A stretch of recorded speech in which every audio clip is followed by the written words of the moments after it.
In this lecture, we discuss about the shortcut method to find characteristic equation.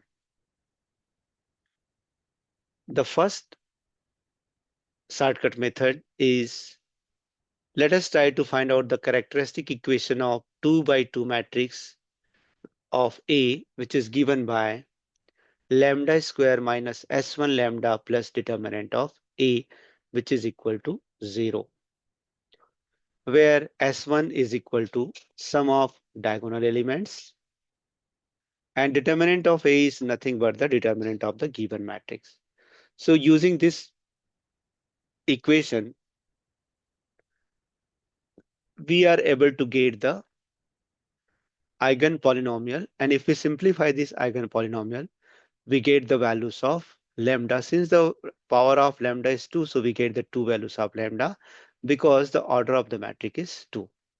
Similarly, if we have given the matrix of order 3 by 3, then its characteristic equation is given by lambda cube minus S1 lambda square plus S2 lambda minus determinant of A, which is equal to 0, where S1 is equal to sum of diagonal elements, S2 is equal to sum of minors of diagonal elements, and determinant of A is nothing but the determinant of A.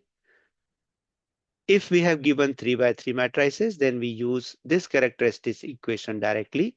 We have to just calculate what is S1, S2 and determinant of A. Then we are able to get the eigen equation of the given matrix. Thank you.